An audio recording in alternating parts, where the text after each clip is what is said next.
We're not going to be able to talk about anything of evidentiary nature, any crime scene information. We've been asked about guns, caliber of guns, what guns were used, how did the suspect gain access to guns. We're not going to be able to talk about that today. That'll be information we can probably release later in the investigation. We don't have a lot of those answers right now, so that's one reason we're not going to be able to talk about it. Most of you I've talked to already know the background of this story. Do I need to go over it again, what happened last night, the search and all of that, or can we get right into it? Get right into it? Okay. We're going to have Sheriff Mosier. It's Robert P. Mosier, M-O-S-I-E-R, Fauquier County Sheriff. Speak about the law enforcement side of this, the search, some new information you've just been given, and a little bit about the suspect and things that we're asking. And then after that, we will have Dr. David Jeck, J-E-C-K, Superintendent of Fauquier County Public Schools, talk about what the schools are doing, what they're doing this weekend, and what they're going to do Tuesday moving forward. So I will turn it over to Sheriff Mosier. Thank you. Thank you, Sergeant Hartman. And members of the press, thank you for coming out to Fauquier County to talk about this very important story. It affects the lives of many in our community. So just as a recap, you know, we had a report of a shooting that took place in the 12,000 block of Elk Run Road last evening. And deputies responded to the location, and at that time they witnessed two people deceased. We later found out it was the mother and the child of the family. And the mother is Jen Norwood, 34 years of age, and the brother is Wyatt Norwood, 6 years of age.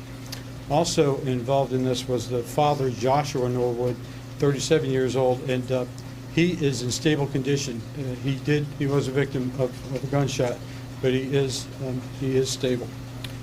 We are looking for Levi Norwood, who is 17 years old, and he is the one that's reported to have been the shooter inside this incident, so he is the suspect in the case. We provided everyone with a flyer with the information and a photograph of Mr. Norwood, and please understand that he should be considered armed and dangerous as part of this investigation. Now, one of the things that happened overnight was initially we had a perimeter set up around the house.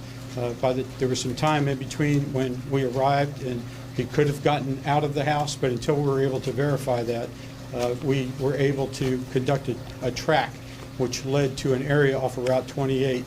And we had a stolen vehicle report this morning. And so that vehicle that's reported, I'll show you a flyer of it. It's a 2007 Toyota Camry, and Virginia tag number, Virginia registration, WNG 7739. WNG 7739. We are actively looking for this vehicle, and we believe that Levi Norwood is operating the vehicle. So we're going to continue to conduct the investigation and look for Mr. Norwood. We've been working very closely with our partners in law enforcement, federal law enforcement, and local law enforcement. You see the Virginia State Police with us here today, our Commonwealth Attorney's Office, Stafford County Sheriff's Office. The bordering counties have offered assistance, to include our Warrenton Police Department in town. So it's a concerted effort from law enforcement to locate Levi Norwood, again, who is armed and dangerous. One thing we would ask the public to do, especially in areas of Robes Road and Route 28, in this general area of Midland, is check your security cameras. If you have security cameras that you can go back, take a look, and see if there's any indication of someone rifling through motor vehicles or this type of thing overnight. We would appreciate that. And you can contact the Sheriff's Office by dialing 540-347-3300. 540-347-3300. And if you happen to encounter Mr. Norwood, again, he's considered armed and dangerous, do not approach him. Call 911, and we would appreciate your help with that. I'm going to turn it over to Dr. Jeck, our Superintendent of Fauquier County Public Schools. I want to thank Sheriff's Office here in Fauquier County, the State Police, the Town Police, Commonwealth Attorney's Office. This kind of tragedy is is obviously not something that Fauquier County is accustomed to. And I did want to mention that the crisis management teams have been activated for Fauquier County Public Schools. Weekend activities within our schools from this point moving forward have been canceled. That includes church services. We will be meeting, essential staff will be meeting tomorrow morning at 10 o'clock to talk about next steps moving forward. I can tell you that Tuesday morning, assuming we're in school Tuesday morning, we will have additional counselors, school psychologists at Mary Walter and Liberty High School to help students, help staff. I know the principals at both of those schools have called staff meetings. Well, they've established automated phone messages, and we'll be having staff meetings Tuesday morning to talk about the supports that will be in their schools in order to help kids. Our priority moving forward is obviously to make sure our buildings are safe, our kids are safe, our staffs are safe, and then we want to make sure that we're providing the correct supports for students and staff starting Tuesday. This is one of those things you can't over prepare for. We need to make sure that we have all those folks there in place, ready to help kids, ready to offer supports, etc. And so that is our priority moving forward. But again, I wanted to thank those folks from law enforcement for stepping up, doing an outstanding job with a really, really horrible situation. So thanks very much, Sheriff. I think we'll have time for a few questions if anybody has any questions they'd like to ask that we haven't talked to yet. Where did Wyatt Levi go to school? Dr. Jeff, where did Wyatt go to school?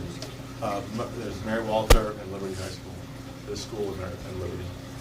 6-year-old Wyatt went to Mary Walter, this school, and then the 17-year-old brother Levi went to Liberty High School. Dr. Jeff, you said assuming you have school Tuesday, are you going to reevaluate if he hasn't been caught by then?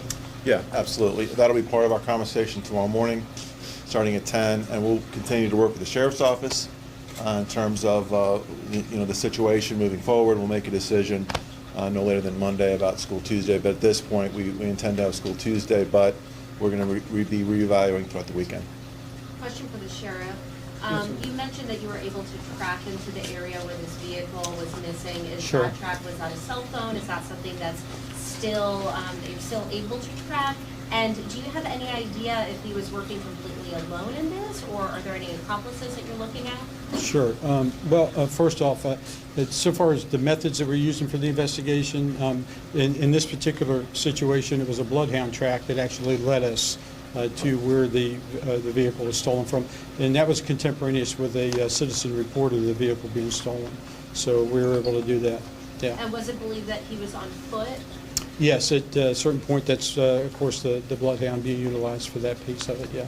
How far was that from the home, and what time was the vehicle stolen? I don't have the distance. I can give you an approximate. It's approximately 5 miles or so inside that area. But again, it was reported stolen this morning. We can give you more information, more detail about the timing of that piece of it. Yeah. Now, is he believed to be alone? Yes, at this point. Okay. Well, and I say at this point, based on what we know up until this moment. So it's an ongoing investigation, but there's no degree of certainty that he is in fact alone. I can't say that, but that's why we're intent on public and checking people, checking security cameras, things like this, because this could help shed more light on the investigation. So again, we're asking the public, review your security camera footage. If you heard your dogs barking in the middle of the night, anything like that, take a look and let us know. So that would be a help. Now, I know there were guns inside of the home. Is there any indication that he took additional weapons with him, that he took supplies with him, anything of that nature? Well, it's still an active crime scene at the house, so I don't have that information about what's going on at the house. I have not been there, and that's something that we could certainly follow up with you about. But I want you to know that it's that we consider him to be armed and dangerous. So that's part of it. Yes. Are Wyatt and Levi both the sons of Jennifer and Joshua? That's my understanding. And they all lived in the home together? Correct. Can you say if there have been any calls to the home, any sort of domestic things, or any calls recently at all? These are things that we're reviewing right now. It's really too early. with that kind of information, it can be made available to you. That's not a problem, because of course the focus has been trying to locate Levi now. And now that we just have this vehicle information, again, this I'll show you another photograph of it and we'll send it to you. This 2007 Toyota Camry, and again, the tag number is going to be WNG 7739. That's what we're looking for. So anyone that has seen this vehicle, we want to be able to do that. And then Levi himself, he's approximately 5'9", and he's been known to change his hair color. You know, we are looking for him if anyone is in contact with him. And we have, again, a photograph of him as well. We'd ask that you post that. Yes. And Levi has a driving license, and the car is red. The car is red, and I don't know about the driver's license. The indication is that there is not one. Yeah. The fact that he's now in a car as opposed to thought to be in a car, what impact has that had on the range that you're looking at? Yeah, no, that's anytime, now that we have a stolen vehicle report, that of course broadens the scope of what we're engaged with, but also getting that information out to our law enforcement partners. As you can see, we have the Virginia State Police here. They can probably talk to you more about that piece of it, but it goes beyond the borders of Fauquier and being prepared and looking, so, right. Has there been any indication that the suspect would target a public place? Target a public place? Yeah, I would go. When you say target, I mean, the only thing that we are investigating is what's occurred with the homicides here in Midland, Virginia, and the fact that he is armed and dangerous is that piece of it. So that's what we're looking for. There was, I guess, a wrestling tournament at the high school. Is that going to go on, or are you cutting that short? 'Cause I thought it was Okay, Dr. Jack. all day. We canceled activities moving from this afternoon on through Tuesday. A question about Levi's history. Did he have any sort of medical issues, mental health issues, social issues that were on your radar? I don't know. No idea. And that would be the same for law enforcement. That's all part of the investigation stuff we're looking into. And to get back to Derek's question, there was added security from our office at the wrestling match at Liberty High School today. And as Dr. Jeck said, from this afternoon moving forward, they've been canceled. Anybody else? Thank you all very, very much for coming. If you have any questions, you have my email, my phone. Email me any questions or calls. Okay. Thank you very much.